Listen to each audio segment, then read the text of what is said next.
یاسین کے بڑے فضائل آئے ہیں۔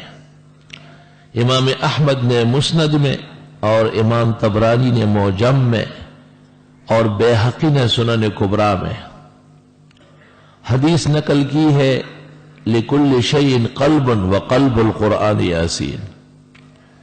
ہر چیز کا دل ہے اور قرآن کا دل سورہ یاسین ہے۔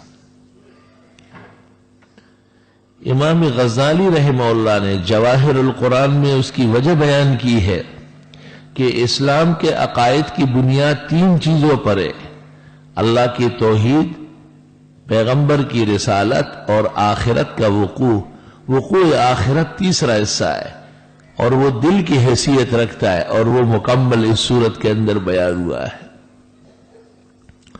امام رازی نے اس کو قبول کر کے اس پر ایک قسم کا اعتراض بھی وارد کیا ہے، اس کے جوابات آلوسی نے دیے ہیں، اور اخیر میں لکھا کہ فلا وجہ لما اعترض علیہ الفخر، پس کوئی بنیاد نہیں ہے اس اعتراض کی جو فخر الدین نے غزالی پر عائد کی ہے۔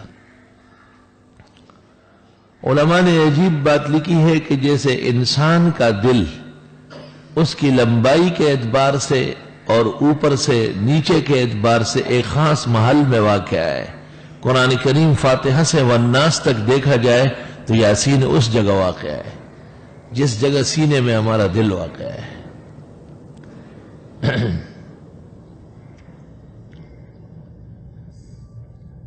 اور حدیث میں ہے کہ اقرؤوا علی موتاکم یاسین، مرنے والوں کے ہاں یاسین پڑھ لو، اللہ تعالیٰ اس سے نزع روح میں آسانی کر دیتا ہے۔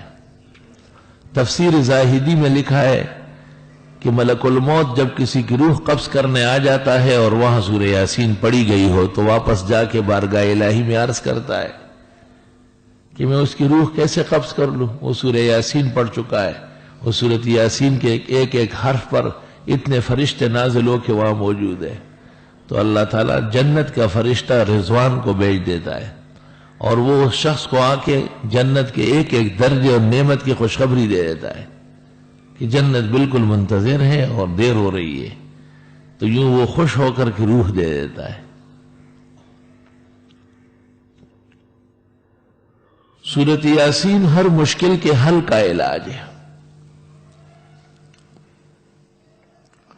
اور اس میں 3-4 روایتیں، ایک روایت میں کہ ایک دفعہ یاسین پڑھنا 2 قرآن کے برابر ہے، دوسری روایت میں کہ جو فجر کے بعد یاسین پڑھ لے 10 قرآن کے برابر ہے، اور تیسری روایت میں کہ ایک دفعہ سورہ یاسین کی تلاوت 25 دفعہ قرآن کریم پڑھنے کے برابر ہے۔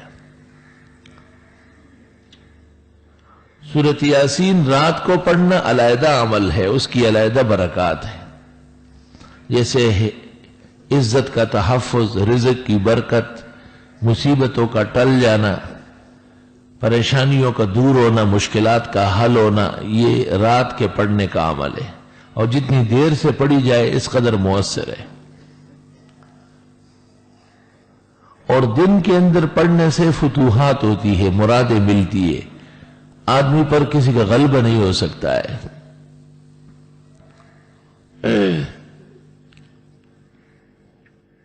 مسلمان کے 3 اعمال ایسے ہیں کہ اگر ان کا اہتمام کر لے تو چوتھے عمل کی ضرورت نہیں ہے۔ ایک، فاتحہ کے ساتھ کسی بھی وقت 24 گھنٹے میں 3 مرتبہ سورہ اخلاص پڑھنا۔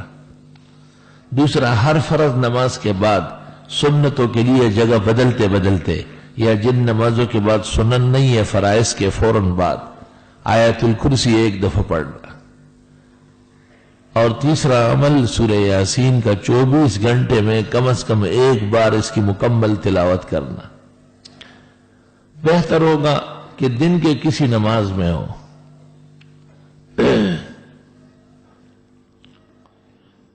اس پر کلام ہے کہ یاسین کیا چیز ہے، تو 2 قول مشہور ہے، ایک یہ کہ اسم من اسماء اللہ اور سر من الاسرار، اس معنی میں جس طرح الف لام میم و الف لام را ہے اس طرح یاسین ہے۔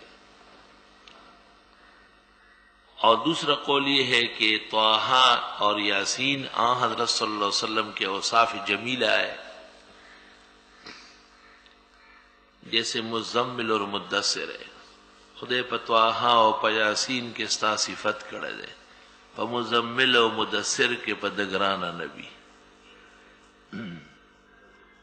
ابن الجوزی نے تحفۃ المودود باحکام المولود میں لکھا ہے کہ یاسین نام نہ رکھا جائے کیونکہ معنی نامعلوم ہے، لیکن بہت سارے علماء نے ابن الجوزی کی گرفت کی ہے اور کہا کہ نہیں، یہ نام سلف و خلف میں رائج رہا ہے.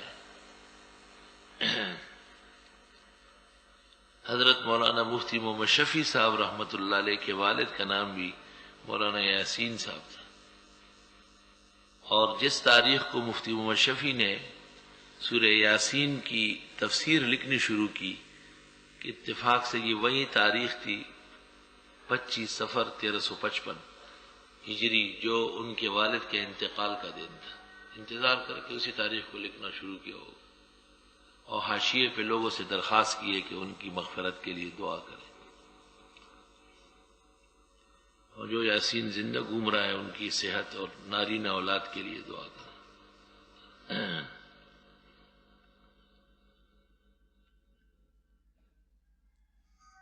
بعض قوموں کے ہاں اس کے ساتھ کچھ تعظیمی القاب پڑے جاتے ہیں.